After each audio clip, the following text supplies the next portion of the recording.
अपनी आंखों को बंद करें और सिरों को झुकाकर परमेश्वर पिता से प्रार्थना करें। पवित्र पवित्र पवित्र सेनाओं के परमेश्वर, धन्यवाद स्तुति महिमा तारीफ प्रशंसा करते हुए प्रभु परमेश्वर, इस रात्रि की बेला में हम अपने बड़े परिवार के साथ आपके अनुग्रह के सिंहासन के पास आते प्रभु जी। हम आपके चरणों के पास आते हुए ना तो थकते और ना श्रमित होते प्रभु जी, क्योंकि आप ही हमारे बल और सामर्थ्य परमेश्वर प्रभु जी। हम धन्यवाद देते हो सामर्थ्य के लिए जो आप हमें देते हैं, जिसमें हम सब कुछ कर सकते हैं पिता परमेश्वर। हम आपकी आराधना करते स्तुति करते परमेश्वर पिता प्रभु जी, और आपके नाम को महिमा देकर धन्य धन्य और धन्य कहते पिता परमेश्वर। धन्यवाद की भेंट आपको चढ़ाते प्यारे प्रभु परमेश्वर। सतपुत्र पिता परमेश्वर, हम में से हर एक को जिन जगहों पर आपने रखा है, जिन शहरों में रखा है पिता परमेश्वर, हमें से हर एक को ऐसा अभिषेक दिया, ऐसी बुद्धि समझ ज्ञान और ऐसा आत्मा की अगुवाई दी है कि हर एक आपकी सेवा में लगे हैं पिता परमेश्वर प्रभु जी। और सतपुत्र परमेश्वर, यह आपका अनुग्रह और आपकी दया है परमेश्वर प्रभु जी।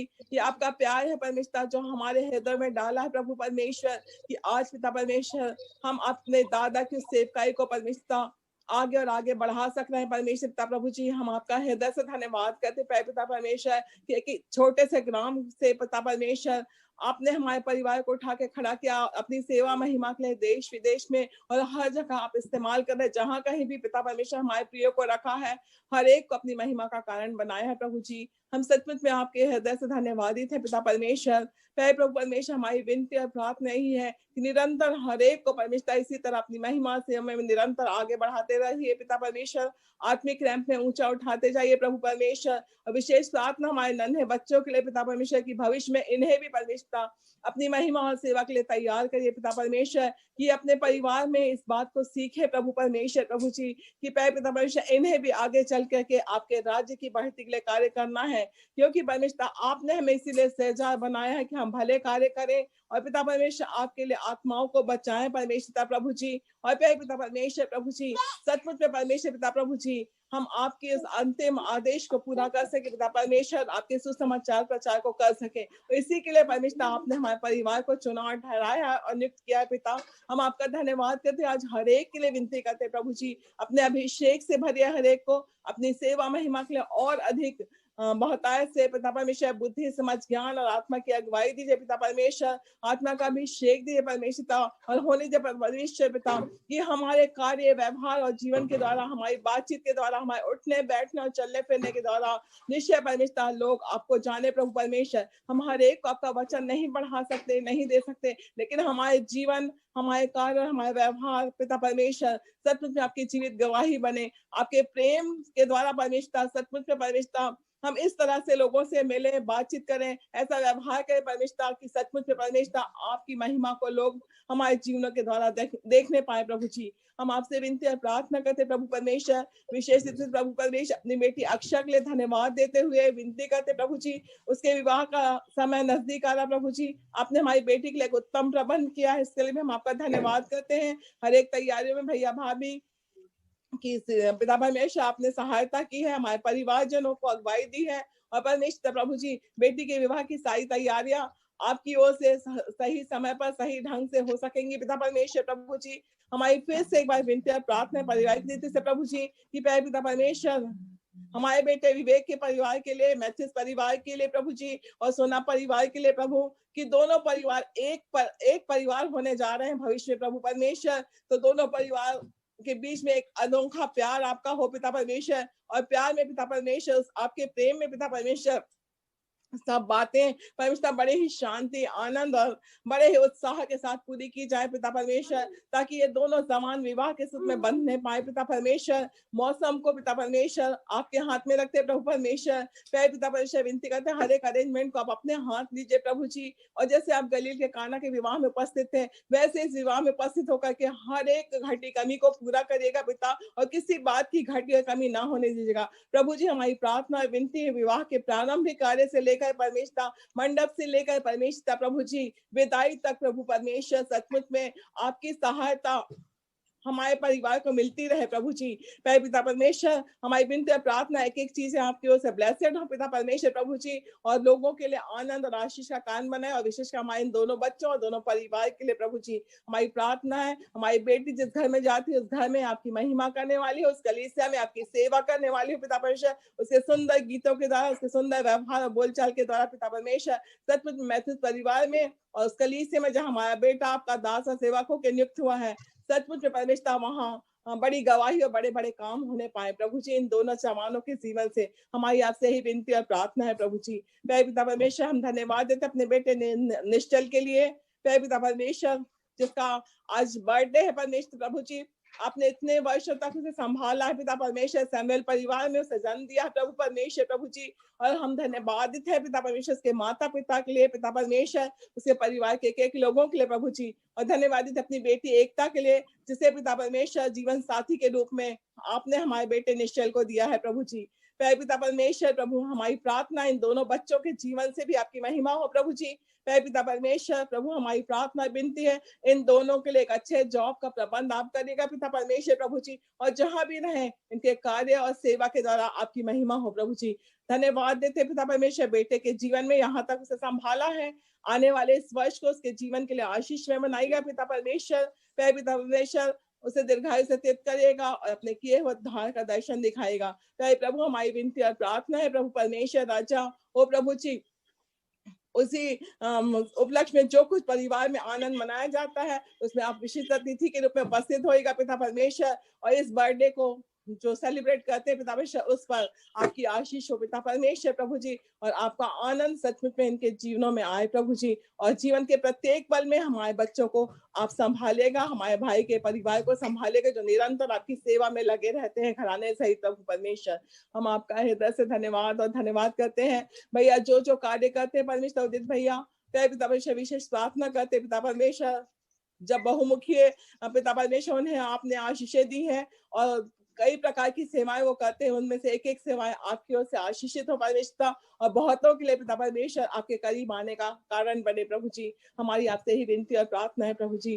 पिता परमेश्वर, हम धन्यवाद देते हैं रीना के परिवार के लिए, उसकी कलीसिया के लिए, जिसके तहत हम सब जोड़ करके पिता परमेश्वर एक नए कार्य को अपने परिवार में शुरू कर सके प्रभु जी। इनको इन तीनों को भी बड़ी आशीष दीजिएगा। इस कोरोना काल में हम सबों का आपने संभाला प्रभु जी, और हम धन्यवाद देते हैं कि मेमने का लहू हमारे जीवन और घरों की सुरक्षा बना रहा पिता परमेश्वर, और हर बात में आपने हमें से हर एक को संभाला और सुरक्षित रखा। यदि पिता परमेश्वर तकलीफें आई, परेशानियां आई, समस्या आई पिता परमेश्वर कोरोना के कारण, कुछ लोग परमेश्वर संक्रमित भी हुए, लेकिन एक एक को आपने छुआ परमेश्वर, और अपने शिफा भरे हाथ से छू करके चंगा किया, और अद्भुत गवाहियां हमारे परिवार में दी प्रभु, उसके लिए भी हम आपका हृदय से धन्यवाद और धन्यवाद करते पे पिता परमेश्वर। प्रार्थना करते पिता परमेश्वर हमारे जवान बेटे बेटियों के लिए प्रभु जी, हमारे बच्चों के लिए जो सुंदर गीतों के द्वारा आपकी सेवा करते हैं, प्रस्तुति करते पिता परमेश्वर, इन्हें भी और अधिक आत्मा से परिपूर्ण करिए प्रभु जी, और अधिक अभिषेक से भरिए पिता परमेश्वर। इनके सुंदर गीतों के द्वारा भी पिता परमेश्वर बहुत से लोग आपके प्यार और आपकी सामर्थ को जाने पिता परमेश्वर।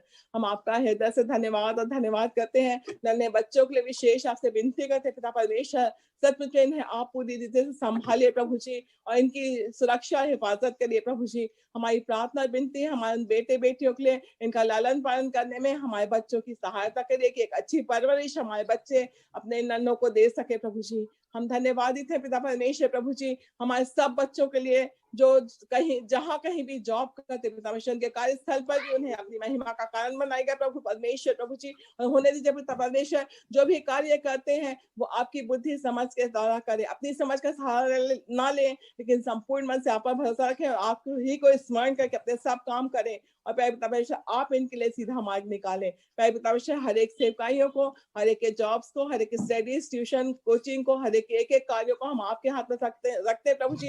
जो टैलेंट्स हमारे बच्चों को दिए हैं, जिसके द्वारा भी वो आपकी सेवा में महिमा करते प्रभु, उसके लिए भी आपका हृदय से धन्यवाद करते हैं।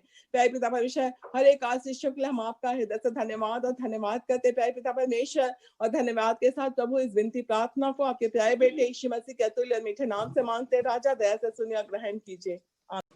प्रेज द लॉर्ड, सबको जय मसीह की, और फिर से एक एक को हैप्पी एक्समस। परमेश्वर का धन्यवाद हो इस समय के लिए कि 25 तारीख के बाद अक्सर लोग व्यस्त होते हैं जैसे कि हम जानते हैं, परंतु कृपया जो जो माइक है कि कई लोगों का माइक चालू है, तो कृपया सब लोग अपने अपने माइक को बंद करने, क्योंकि डिस्टरबेंस हो रहा है। या तो रीना वहां से भी शायद आप बंद कर सकती हैं, वहां से म्यूट कर सकती हैं, तो ओके, थैंक यू, क्योंकि बहुत सारा वो इको आ रहा था। तो मैं ये कह रहा था कि 25 तारीख के बाद बहुत व्यस्त रहते हैं लोगों का, जैसे हमने सुना लोग विजिट करते हैं, लोगों से मिलते जुलते, अच्छी बात है, पर उसके बावजूद भी हम परमेश्वर के धन्यवाद देते हैं कि हम आपस में आज भी जुड़ पाए परमेश्वर की स्तुति और आराधना के लिए, कि हम उसकी महिमा करें। और मैं परमेश्वर का धन्यवाद देता हूँ उस अवसर के लिए कि मुझे भी परमेश्वर के वचन से सीखने का एक अवसर मिला, मनन करने का आपके साथ। और मैं कोई नई बात नहीं कहने जा रहा हूँ, जो स्थल पढ़े गए आप सब जानते हैं कि ये ज्योतिषियों और गडरियों के बारे में है। और अगर यीशु मसीह के जन्म की बात है तो उसको केवल 2 ही समुदाय के लोगों को परमेश्वर ने बताया, उन पर अनुग्रह किया कि यीशु मसीह के जन्म का सुसमाचार या उसकी जो खबर है उनको भिन्न भिन्न माध्यम से दे। और गडरिये उसमें सबसे ज्यादा महत्वपूर्ण हमको इसलिए लगते हैं कि परमेश्वर ने सीधे सीधे स्वर्गदूतों के माध्यम से उनको यीशु मसीह के जन्म के बारे में ही न बताया, परंतु कहाँ पैदा हुआ है और कैसे पैदा हुआ है और कैसे उनको मिलेगा, ये सारा बताया, जो हम पढ़ते हैं लूका में कि देखो मैं तुम्हें बड़े आनंद का सुसमाचार सुनाता हूँ जो सब लोगों के लिए होगा कि आज दाऊद का नगर यानी बैतलहम में तुम्हारे लिए एक उद्धारकर्ता जन्मा है। और उसके लिए ये भी कहा कि उसका पता, यानी उसका इंग्लिश में चिन्ह लिखा है, उसका पता ये है कि तुम उसको कपड़े में लिपटा और चरणी में, और उनको ये पता दिया गया, ये चिन्ह दिया गया कि चरणी यानी तुमको गौशाले में मिलेगा। तो इस प्रकार यीशु मसीह कहाँ पैदा हुआ है और कैसे तुमको मिलेगा, उन सारी बातों के बारे में गडरियों को बताया गया। और यदि हम ज्योतिषियों के बारे में देखते हैं तो उनको उनके ही ज्ञान और बुद्धि और उनकी समझ के मुताबिक परमेश्वर ने तारे, एक अद्भुत तारा उनको दिया कि उस तारे के माध्यम से वो मसीह तक पहुंच पाए। परंतु एक बात हम बीच में देखते हैं, क्योंकि वो जो है पूर्व देश के ज्योतिषी हैं और उस तारे के द्वारा उनको ये मालूम है कि वो राजा पैदा हुआ है एक किंग्स के रूप में, यानी मत्ती जो है एक यहूदियों के लिए खास लिखा और यीशु मसीह को एक महान राजा के रूप में प्रदर्शित किया। तो ज्योतिषी लोग उस तारे के द्वारा उनके जो इंटरप्रिटेशन, जैसे ज्योतिषी के द्वारा जो कुछ भी वो जानते हैं, उसके द्वारा ये बात उनको पता है कि ये तारा जो है किसी राजा के बारे में बोल रहा है और वो तारे की अगुवाई में चल रहे हैं और उनके मन में, उनके अंदर राजा राजा शब्द है। और इसीलिए जब तारा, क्योंकि जो रास्ता उनका है वो यरूशलेम से होकर गुजरता है, बैतलहम तब उनको जाना था तो यरूशलेम से होकर जाना है। तो जब यरूशलेम पहुंचे तो जानते हैं कि यहाँ राजा है, तो उनको मन में ये बात आई कि राजा पैदा हुआ है तो राजा के घर में होगा, तो इसलिए वो हेरोदेस के पास पहुंच गए उनके इसके हिसाब से। तो इसीलिए वो थोड़ा सा हम ये बात देखते हैं, क्योंकि उनके मन में एक राजा की बात थी और राजा, उनको तो पता नहीं था कि, उनको स्पष्ट रूप से ये नहीं बताया गया कि कहाँ, जैसे गड़ियों को बताया गया, परंतु उनको तारे की अगुवाई में उनको जाना था। तो तारा उनके आगे आगे ये अद्भुत चल रहा है और इसीलिए वो जो है वहां पर थोड़े भ्रमित हुए राजा के पास जाकर। अब पूरी हम कथा को जानते हैं कि किस प्रकार वो पूछते हैं, पूछ के शास्त्री वहां के भी लोग जाते हैं और वहां पर स्पष्ट होता है कि यीशु मसीह का जन्म कहाँ हुआ। और जब उसको बताया गया तो फिर वो तारा जो है आगे आगे चलकर उस जगह पर जहां बालक था वहां ठहर गया, ऐसा लिखा है। तो मैं आज कोई नई बात नहीं कहना चाहता, तो मैंने थोड़ा अनिश से एक बात का ये किया था कि हम कभी कभी परमेश्वर के वचन का जो इंटरप्रिटेशन, जिसको विश्लेषण कहें या उसका जो उसकी जो व्याख्या करते हैं, कभी कभी गलत होने के कारण हम भी भटक जाते हैं। और वही काम शैतान हमारे जीवन में करता है कि ये शैतान का काम ही था कि हेरोदेस को ये पता चल जाए कि यीशु मसीह जो तुम्हारा विरोधी है वो पैदा हुआ है, ताकि हेरोद के माध्यम से यीशु मसीह किसी न किसी तरह से उसको समाप्त किया जाए, खत्म किया जाए। तो ये शैतान का प्लॉट रहता है कि हम जब प्रभु के मार्ग में चलते रहते हैं तो किसी न किसी ऐसे माध्यम से, संसारिक रीति से हमको शैतान भटका देता है कि हम उस मार्ग से विचलित हो जाते हैं। और वही थोड़ी देर के लिए ज्योतिषी भी हो, और हम जब वचन को सही व्याख्या नहीं कर पाते हैं तो हमारे जीवन में भी होता है। तो कभी कभी मैं ये सोचता हूँ, हम लोग अक्सर ड्रामा करते हैं और ड्रामा भी देखते हैं, सब कुछ देखते हैं। मैं बहुत सारी कमेंट्रीज भी पढ़ा, तो कई जगह ऐसा लिखा है कि यीशु मसीह पैदा होने के बाद गौशाले में था। कई लोग ये बोलते हैं कि पैदा होने के कुछ दिन बाद वो किसी घर में चला गया वही बैतलहम के पास। और जो है गडरिये और जो ज्योतिषी हैं, हम ड्रामा में भी उसमें भी दिखाते हैं कि वो सब गौशाले में मिलते हैं, परंतु ऐसी बात नहीं है। और कई जगह ऐसा लिखा है कि बैतलहम में हो सकता है मिले, और लोग कंफर्म नहीं होते।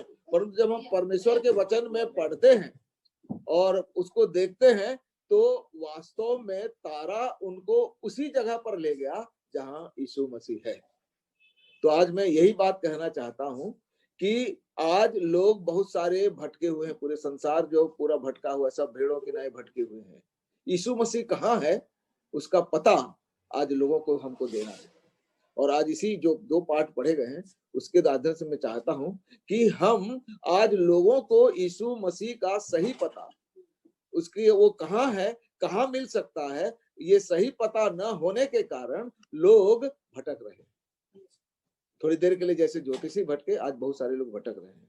तो आज हमको परमेश्वर, इसीलिए तो यीशु मसीह बोल दिया ना, मार्ग सत्य और जीवन में वही मार्ग है। जब तक उस मार्ग में हम नहीं रहेंगे तब तक उस मंजिल तक, उस जगह तक हम नहीं पहुंच पाएंगे।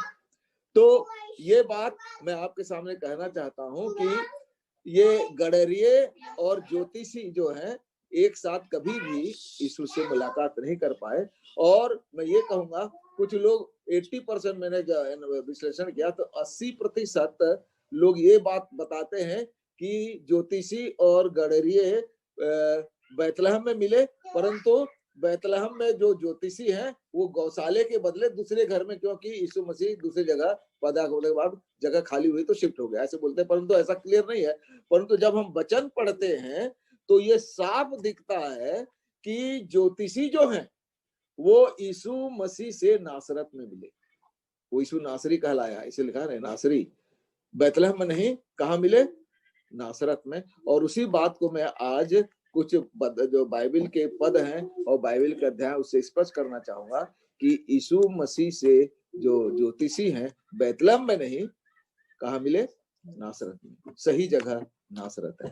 तो आज मैं ये कहना चाहूंगा, तो अब फिर जो हमने पढ़ा है उसी के आधार पर सबसे पहले ये कहूंगा कि लूका में साफ लिखा है, पहले लूका को हम देखते हैं कि जब मूसा की व्यवस्था के अनुसार उनके शुद्ध होने के दिन पूरे हुए तो वे उसे यरूशलेम ले गए कि प्रभु के सामने लाए। ये परमेश्वर की व्यवस्था हम जानते हैं, व्यवस्था सब में लिखा है कि जब बच्चा पैदा होता है तो उसको अर्पण करते हैं, और कैसे अर्पण करना है उसके लिए भी यहाँ मूसा की व्यवस्था दी गई है। और अगर मूसा की व्यवस्था के बारे में पढ़े तो ये लेव व्यवस्था, उसका जो 12वां अध्याय है उसमें पूरा उसका वर्णन दिया है। अगर आप 2 से लेकर 4 पद तक पढ़ेंगे तो मैं आपके सामने पढ़ देता हूँ, या अगर आपको मिला है तो पढ़ दें। लेव व्यवस्था 12, यानी मूसा की क्या व्यवस्था है कि 6 से 8 12 लेव व्यवस्था 12 6 से 8 हाँ 6 से 8 पढ़े। जब उसके शुद्ध हो जाने के दिन पूरे हो तब चाहे उसके बेटा हो चाहे बेटी, वह होम बलि के लिए 1 वर्ष का भेड़ का बच्चा और पाप बलि के लिए कबूतरी का 1 बच्चा या पंडुकी मिलाप वाले तंबू के द्वार पर याजक के पास लाएं। तब याजक उसको यहोवा के सामने चढ़ा के उसके लिए प्रायश्चित करे और वह अपने दुधिर के बहने की अशुद्धता से छूटकर शुद्ध ठहरेगी। जिस स्त्री के लड़का या लड़की पैदा हो उसके लिए यही व्यवस्था है। 1 मिनट। अब उसके बाद मैं इसके पहले ये व्यवस्था तो पढ़ लिए, परंतु वो कितने दिन की ये व्यवस्था है इसके बारे में हम पढ़ते हैं तो 2 से लेके 4 पद तक, क्योंकि यीशु मसीह लड़के के रूप में पैदा है तो लड़के के लिए, लड़की के और लड़का दोनों की व्यवस्था ये है। तो 2 पद से लेकर 4 पद को अगर हम पढ़े तो उसमें लिखा है, पढ़े, इस्राएलियों से कह, जो स्त्री गर्भवती होकर लड़के को जन्म देती है तो वह 7 दिन तक अशुद्ध रहेगी, जिस प्रकार वह ऋतुमती होकर अशुद्ध रहा करती और 8वें दिन लड़के का खतना किया जाए, फिर वह स्त्री अपने शुद्ध करने वाले रुधिर में 33 दिन रहे, और जब तक उसके शुद्ध हो जाने के दिन पूरे न हो तब तक वह ना तो किसी पवित्र वस्तु को छुए और न पवित्र स्थान में प्रवेश करे। अब यहाँ देखते हैं कि यीशु मसीह लड़के के रूप में, हमारे एक बालक के रूप में पैदा हुआ है, और मूसा की, यहाँ पर लूका था मूसा की व्यवस्था के अनुसार, तो यहाँ देखते हैं कि पहले 7 दिन रुधिर में ऋतुमती के रूप में, और उसके बाद 8वें दिन खतना होता है, और उसके बाद फिर 33 दिन के बाद वो पूरी रीति से शुद्ध होगी। तो इस प्रकार कुल कितने दिन हो जाते हैं? 40 दिन। और अगर लड़की लिए पहले उसका डबल होता है, 80 दिन होता है अगर आप पढ़ेंगे तो। परंतु हम ये जानते हैं कि 40 दिन तक मूसा की व्यवस्था के अनुसार किसी भी गर्भ जो पैदा होने के बाद किसी भी स्त्री को जो प्रसूता है उसको कभी भी बाहर या पवित्र स्थान में नहीं जाना है। अब यहाँ लूका में लिखा है कि जब उनके शुद्ध होने के दिन पूरे हुए तो वो उसे कहाँ ले गए? यरूशलेम ले गए। इसका यह अर्थ है कि वो उसे 40 दिन के बाद, उसके पैदा होने के बाद 40 दिन के बाद कहाँ ले गए? यरूशलेम ले गए। अब उसके बाद यरूशलेम ले जाते हैं, और यरूशलेम में ले जाने के बाद हमने आखिर में 39 पद में ये पढ़ा कि जब वो सब कुछ निपटा चुके, क्या लिखा है? वो जो लूका 2 उसका 39, उसमें साफ, जैसे अभी हमारे बड़े भाई ने पढ़ा है, तो उसमें लिखा था कि जब वे प्रभु की व्यवस्था के अनुसार सब कुछ पूरा कर चुके तो गलील में अपने नगर नासरत कहाँ चले गए? नासरत चले गए। साफ लिखा है कि यरूशलेम के बाद कहाँ चले गए? नासरत चले गए। अब इसी बात को हम इनको देखिए, लूका जो है शुरू में ही बोलता है लिखना कि मैंने हर चीज को परख कर और क्रमानुसार लिखा है। तो उसने इस चीजों को लिखा है मूसा की व्यवस्था के अनुसार, और सब कुछ निपटाने के बाद कहाँ चले गए? लिखा है नासरत चले गए। अब फिर हम जब मत्ती में आते हैं, जब ज्योतिषियों के बारे में, तो हम जब वहां से पढ़े हैं तो वे राजा की बात सुनकर, यानी जो भाई ने, हमारे बड़े भाई ने जो पढ़ा उसके बाद, वे राजा की बात सुनकर चले गए, और जो तारा उन्होंने पूर्व में देखा था वह उसके आगे आगे चला, और कहा जहां बालक था उस जगह के ऊपर पहुंचकर ठहर गया।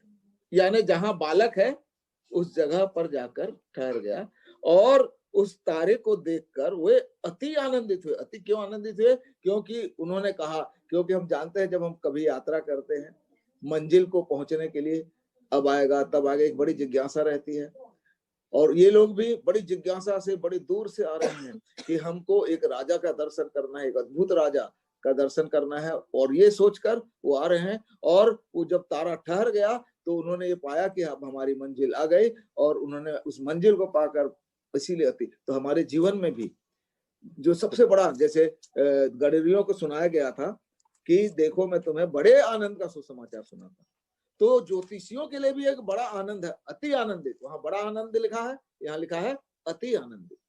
ग्रेट जा यहाँ भी है।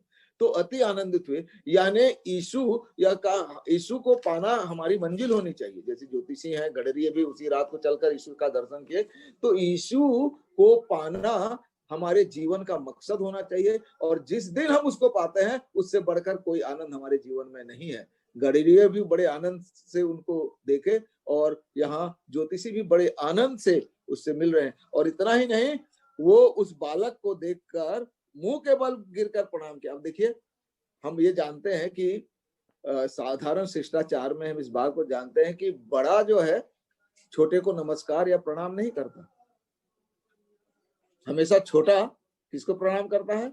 बड़े को। यहाँ बालक है, यीशु मसीह बालक है, परंतु परमेश्वर ने ज्योतिषियों को ये ज्ञान दिया कि ये कोई साधारण बालक नहीं है, एक अद्भुत बालक है, वो एक राजा है, परमेश्वर का पुत्र है। उनके मन में आया, इसीलिए वो उस बालक के सामने गिरकर उसको दंडवत करते हैं। वर्शिप शब्द है, दंडवत जो प्रणाम किया गया है वो एकदम वर्शिप, उसकी आराधना की। तो आज ये जो ज्योतिषी हैं उस घर में आ रहे हैं जहां यीशु है। तो आज हम एक तर्क वितर्क रूप में अगर ये मान लें वो बैतलहम में है, या दो बातें हो सकती, या तो बैतलहम में मिले या नासरत में मिले। अब ये बैतलहम में मिले या नासरत में मिले, इस बात का खुलासा हमको फिर आगे जब हम पढ़ते हैं उसके तो 13 पद में, अब यहाँ लिखा है 12 पद में, तब स्वप्न में यह चेतावनी पाकर, ज्योतिषियों को परमेश्वर ने स्वप्न में क्या चेतावनी दी कि हेरोदेस के पास फिर ना जाना, वे दूसरे मार्ग से चले गए। और वहां लिखा है उनके चले जाने, जैसे वे चले गए, फिर उनके चले जाने के बाद प्रभु का दूत किसके पास आ रहा है? यूसुफ के पास आ रहा है। और स्वप्न में दिखाई देकर कह रहा, देख भाई उठ, क्योंकि जो हेरोद है इस बालक को मार देना चाहता है, इसलिए तू कहाँ चला जा? मिस्र। अपने उसकी बालक और माता को लेकर मिस्र देश को भाग जा, लिख रहा है, यानी वहां पर चला जा, और जब तक मैं तुझसे न कहूं तब तक वहीं रहना, क्योंकि हेरोदेस इस बालक को ढूंढने पर है कि उसे मरवा डाले। 14 पद में क्या लिखा है? तब वह रात ही को उठकर बालक और उसकी माता को लेकर कहाँ चल दिया? मिस्र। तो इन दोनों बातों को ध्यान दें कि ज्योतिषी यीशु मसीह का दर्शन करके चले जाते हैं, उनके चले जाने के बाद प्रभु का दूत यीशु को मिलता है, कहता है कि भाई अब तू जा मिस्र को, क्योंकि इसको मरवा देना चाहता है। और इसलिए अब यहाँ पाते हैं कि अब वो यूसुफ रुका ने रात ही को चल देते हैं, कहाँ? मिस्र।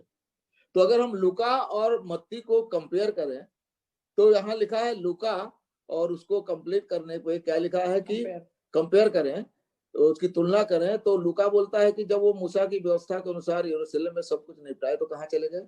नासरत को चले गए। और यदि वे, मैं ये कहूं, बैतलहम में ही होते उस 40 दिन के अंदर कि हम 40 दिन पूरे होंगे और हम कहाँ जाएंगे? यरूशलेम। क्योंकि यरूशलेम में सब कुछ निपटा के वो बैतलहम वापस नहीं जाते, कहाँ चले जाते हैं? नासरत चले जाते हैं। और यदि वे ये गड़र या ज्योतिषी यीशु मसीह को बैतलहम में मिलते उसके रुधिर के शुद्ध होने के पहले, और यदि ये सारी बातें होती तो उसी रात वो मिस्र जाते, फिर यरूशलेम जाना होता नहीं। अगर हम ये देखें कि अगर वो बैतलहम में मिलते तो यूसुफ स्वप्न में देखता, स्वप्न में देखकर वहीं तुरंत चल देता, फिर यरूशलेम जाना नहीं होता। तो ये बात हमारे सामने स्पष्ट हो जाती है कि जो ज्योतिषी हैं यीशु मसीह का दर्शन बैतलहम में नहीं, कहां पर करे हैं? नासरत में। यीशु को नासरत में, जहां पर वो पाला और पोसा गया। तो आज मैं ये कहना चाहता हूं कि हम कभी कभी छोटी छोटी बातों में, परमेश्वर के वचन की बातों की व्याख्या करने में, छोटी छोटी बातों में, हालांकि ये ज्यादा इंपॉर्टेंट नहीं है, इंपॉर्टेंट ये है कि यीशु को मिले, कहाँ मिले ये ज्यादा नहीं है, परंतु फिर भी कभी कभी हम भटक जाते हैं। क्योंकि पुराने नियम में हम जब पढ़ते हैं तो पुराने नियम में जगह, द प्लेसेस वर इम्पोर्टेंट, लोगों के लिए जगह बहुत महत्वपूर्ण था, कहाँ बनना मंदिर, कहाँ जाना है। यीशु मसीह परमेश्वर ने लोगों को कहा कि मैं यरूशलेम में तुमको मिला करूंगा हर वर्ष। तो लोग प्रतिवर्ष परमेश्वर के स्तुति और आराधना के लिए यरूशलेम जाया करते थे। परंतु आज हमारे लिए अनुग्रह है, यीशु मसीह में अनुग्रह है कि हमारे लिए जगह का इंपॉर्टेंट नहीं है, हमको केवल लोगों का इंपॉर्टेंट, जो लोग हैं हम उनकी सहभागिता में रहे। यीशु मसीह, हमको यीशु मसीह कहीं भी मिल सकता है, परमेश्वर कहीं भी मिल सकता है, वो हमें हर जगह है, वो क्या है? सर्वव्यापी है, तो कहीं भी मिल सकता है। इसीलिए तो लिखा कि जहाँ 2 या 3 मेरे नाम से होते हैं मैं वहां उनके मध्य होता हूँ। तो आज हम इस बात को देखें कि परमेश्वर हमको कहाँ मिल सकता है और यीशु मसीह हमको कहाँ मिल सकता है, और उसी जगह पर हम खोजें। और बाइबल की जो व्याख्या है वो गलत ढंग से कह के इधर उधर ना भटके, मेरा आज का ये कहने का है। क्योंकि हम बड़े दिन के बहुत सारे संदेश सुनते हैं, गडरियों के बारे में, ज्योतिषियों के बारे में, सबके बारे में कैसा कैसा है। तो परमेश्वर जो है अपनी बात को बड़े स्पष्ट तरीके से, जैसे गडरियों को स्पष्ट से बेचारे उनको कहा कि नहीं भाई इनको मैं स्पष्ट से बता दूं, क्योंकि वो ज्यादा पढ़े लिखे नहीं है। क्योंकि हम जब किसी जगह पर जाते हैं, नई जगह पर, तो लोगों के बारे में पता पूछते हुए जाते हैं, और जहां जब जानते हैं तो सीधे चले जाते हैं।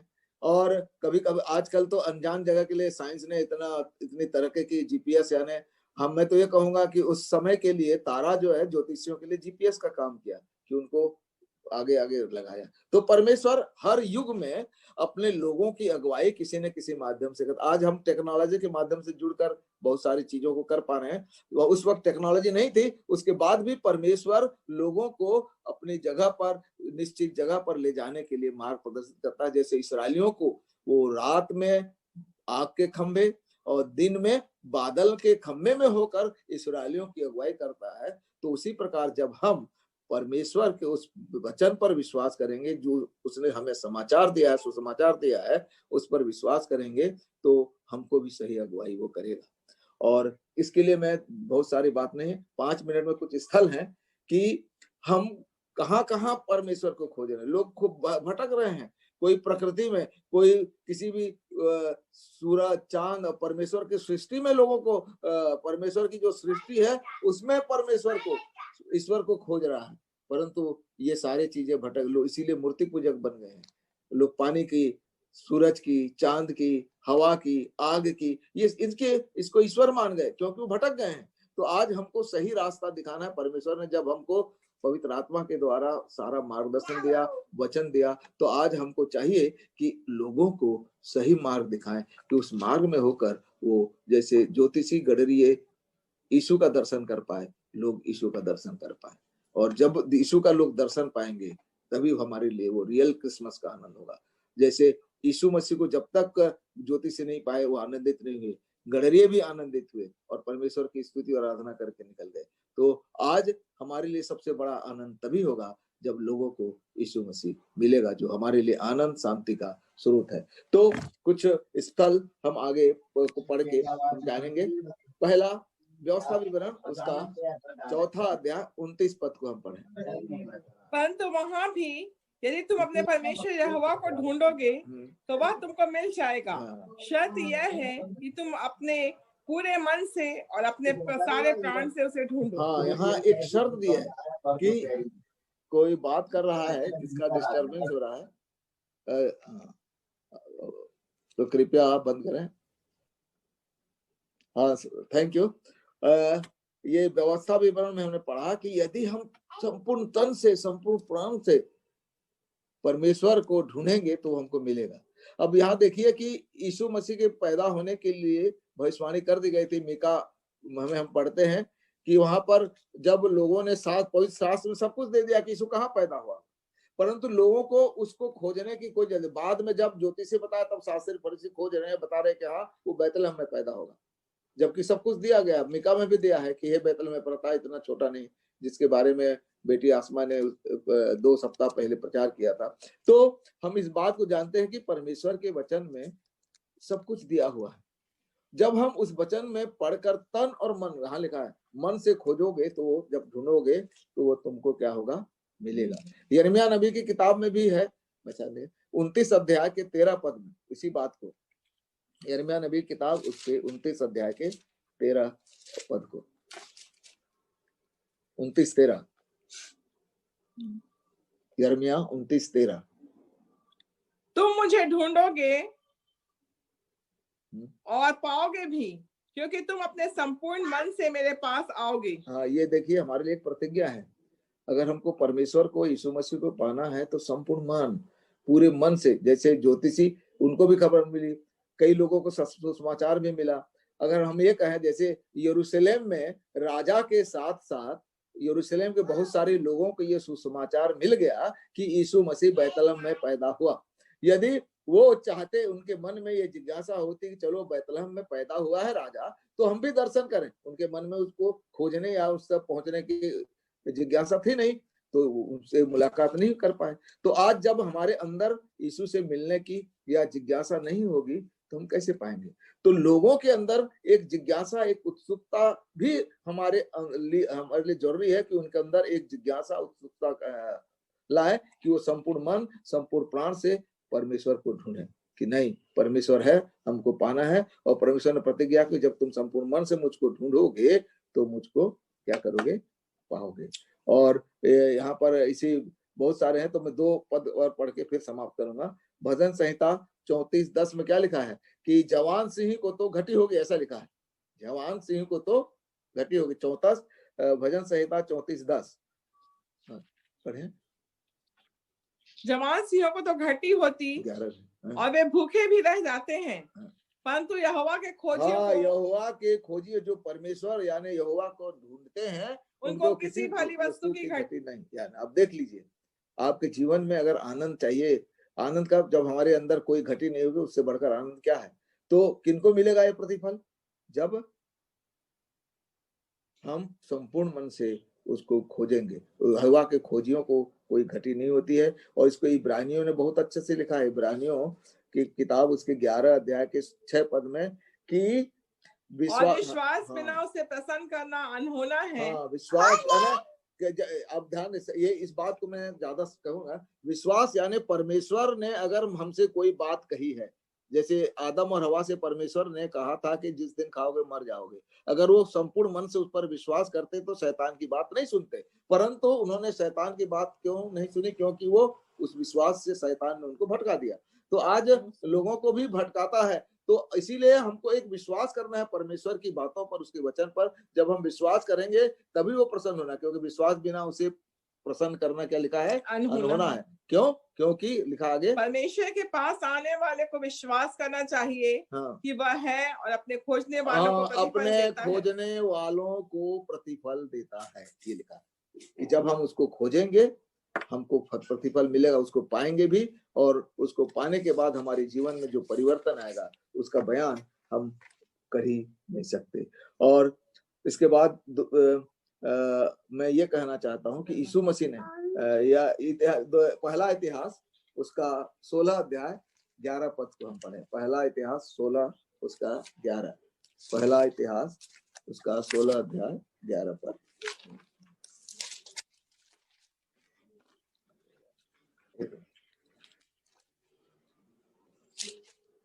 Depend on the Lord and His strength. Always go to Him for help. हाँ, तो 16-11 को हिंदी में पढ़ लें। यहोवा उसकी सामर्थ की खोज करो और उसके दर्शन के लगातार खोज करते रहो। उसके दर्शन के लगातार यानी उसको दर्शन करना है। जैसे मूसा के अंदर जिज्ञासा थी कि परमेश्वर मुझको दिखा, मुझे दर्शन कर।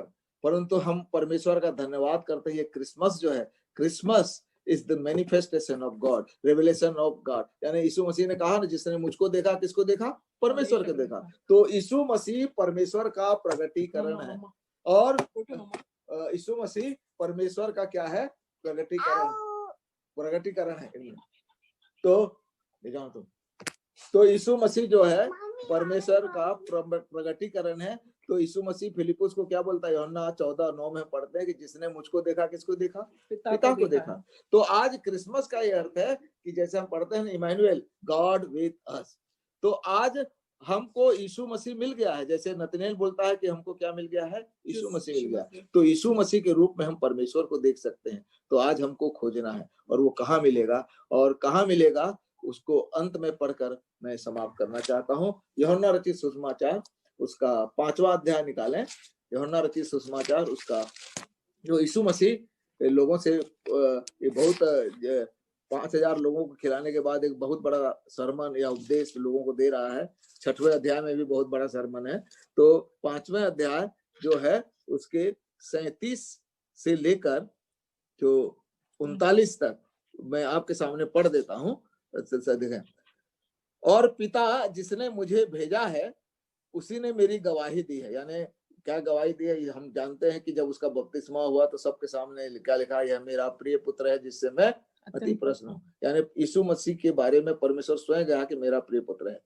तुमने न कभी उसका शब्द सुना और न उसका रूप देखा। यानी हमने, जैसे सही बात है कि परमेश्वर को किसी ने नहीं देखा, और उसके वचन को तुमने न कभी उसका शब्द सुना और न उसका रूप देखा है, और उसके वचन को मन में स्थिर नहीं रखते। वही बात है, हम क्यों भटक जाते हैं? क्योंकि उसके वचन को अपने मन में स्थिर नहीं रखते। इसीलिए तो लिखा कि अगर हम संपूर्ण मन से खोजेंगे, परमेश्वर के वचन को पढ़ेंगे तो उसका दर्शन मिलेगा, ऐसा लिखा है। और क्योंकि अब उसके बाद आगे लिखा है, और उसके वचन को मन में स्थिर नहीं रखते क्योंकि जिसे उसने भेजा तुम उस पर विश्वास, यानी हम यीशु मसीह पर विश्वास नहीं करते।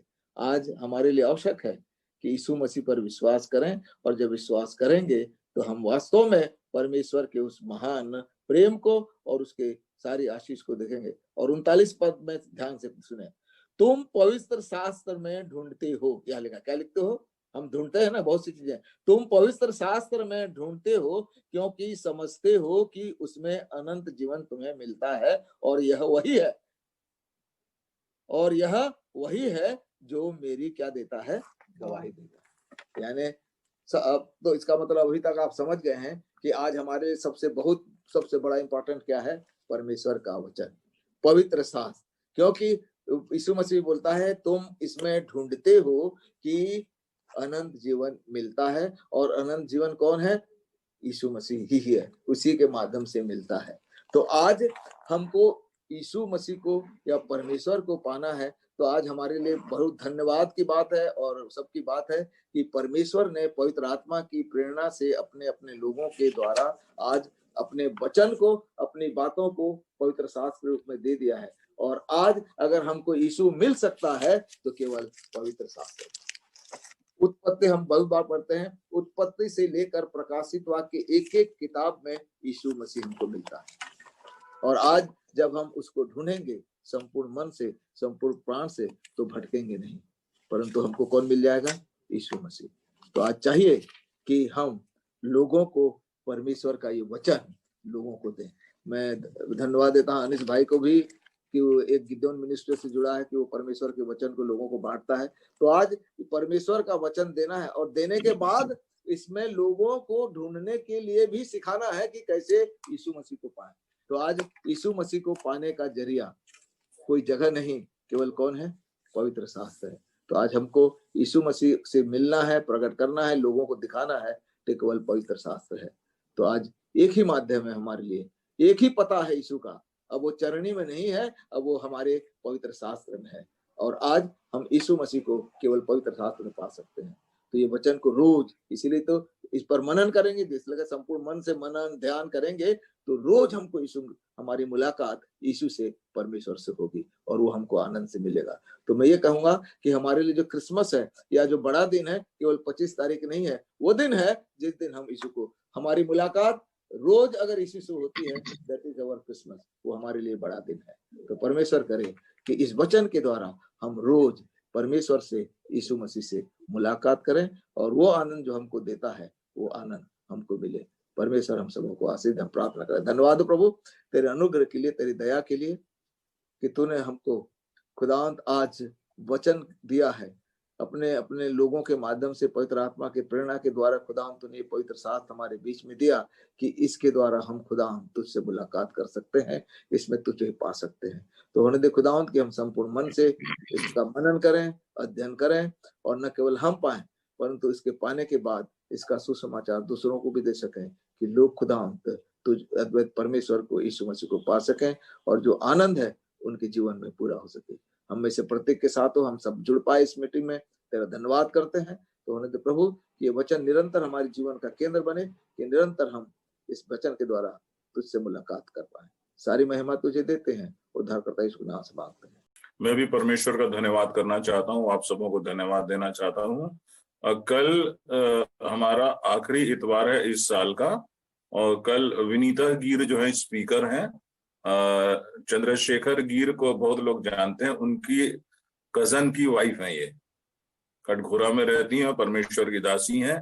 आप लोग जरूर जान किया करिए। 1 घंटा में ज्यादा लंबा प्रोग्राम नहीं करता हूँ, तो कम से कम कल आप लोग आखिरी संडे को भी आइए, और उसको अभी आपके पास अगर लिंक है तो उसको फॉरवर्ड करिए।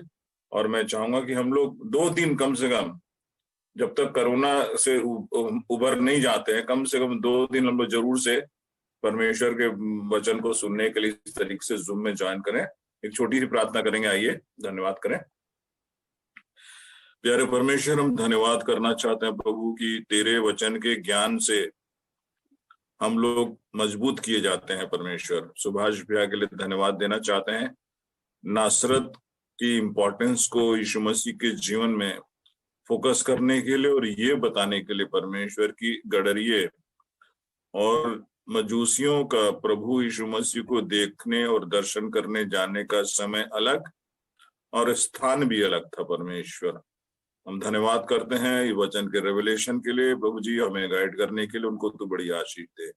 हम धन्यवाद करते हैं प्रभु कि हम सब लोग साल के अंत तक प्रभु जी इस माध्यम से एक दूसरे को देखते हुए, एक दूसरे के साथ शेयरिंग करते हुए प्रभु जी इस छोटी सी फैमिली फेलोशिप को ज्वाइन कर सके और बहुत आशीष पा सके, और इस बात को भी जान सके कि तूने हमारे ही परिवार में कितनों को वचन का ज्ञान और सेवकाई दी है, कितने छोटे बच्चों को सुंदर आवाज दी है, कितनों को लीड करने का मौका दिया है, कितनों को वचन पढ़ने का मौका दिया।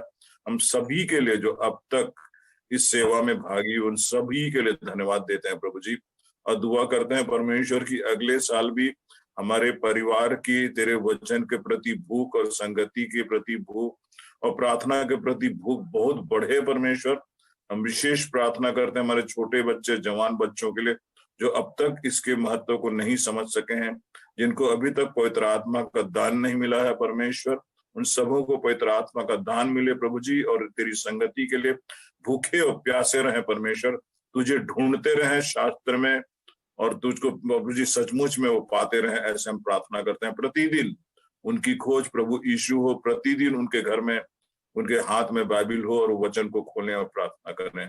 धन्यवाद करते हैं, अब तक तो हमारे साथ रहा, विश्वास करते हैं और अगले साल को भी हम पूरे परिवार को तेरे हाथ में सौंपते हुए, विशेष रूप से रीना को तेरे हाथ में सौंपते हुए प्रभु, जबकि इतने सारी बीमारियों के साथ होने के बावजूद भी परमेश्वर तूने उसको इतना ब्लेस किया है, इतना स्ट्रॉन्ग कर दिया है परमेश्वर की वो अपने जीवन की साक्षी के द्वारा दूसरे को मजबूत बनाती है, दूसरों को इंस्पायर करती है।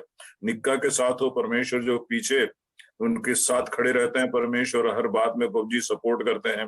विशेष रूप से ब्रायन के लिए भी प्रार्थना करते हैं, जबकि वो कोविड पेशेंट्स के बीच में सेवकाई करता है प्रभु जी, उन्हें उसको अभी तक प्रोटेक्ट किया, उसके लिए भी धन्यवाद करना चाहते हैं।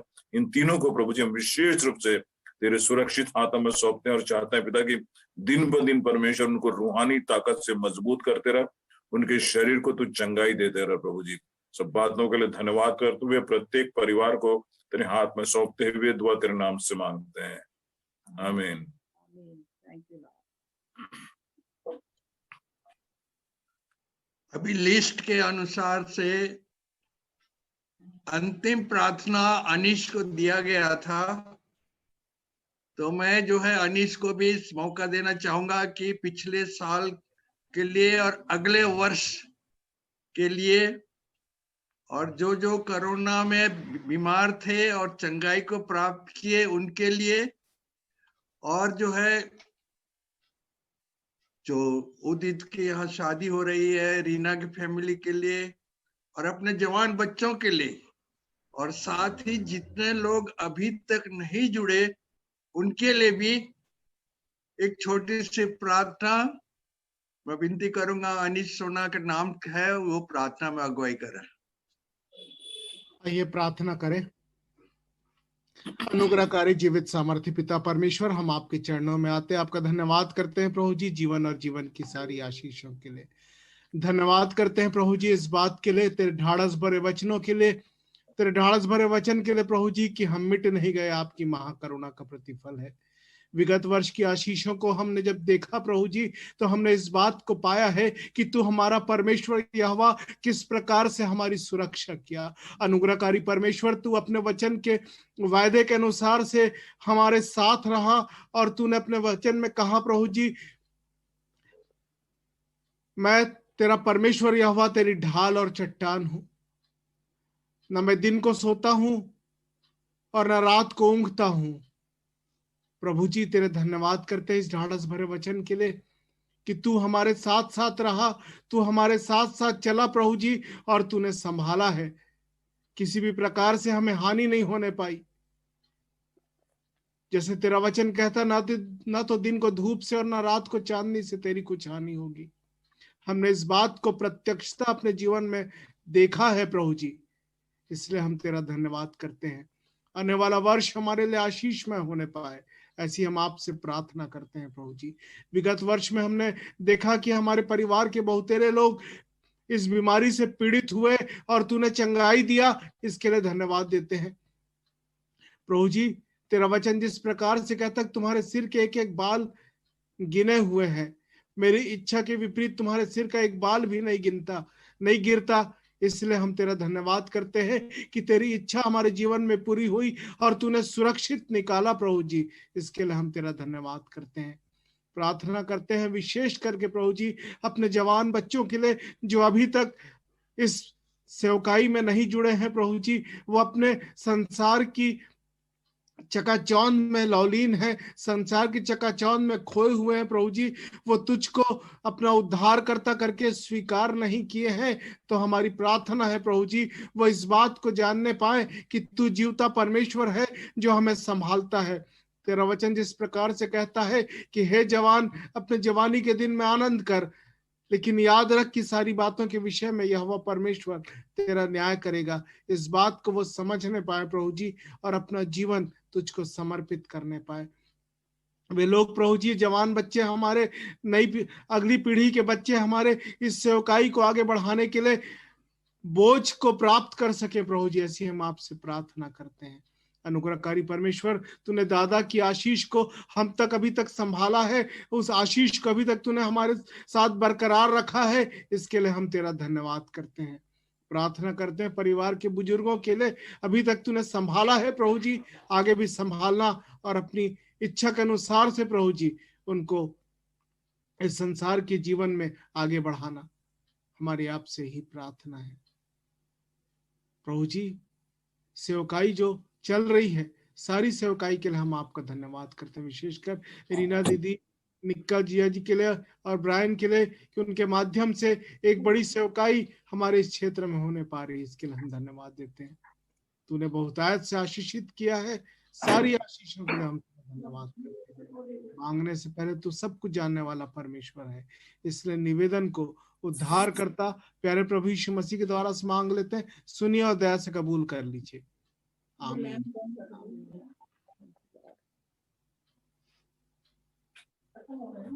हो गया खत्म।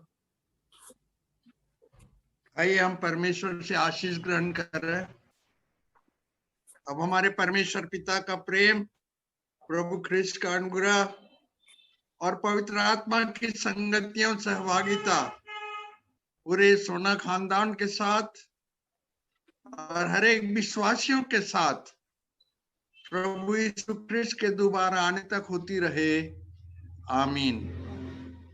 जय मसीह की, जय मसीह की, जय मसीह की, प्रेज द लॉर्ड सबको, जय मसीह की। Praise the Lord.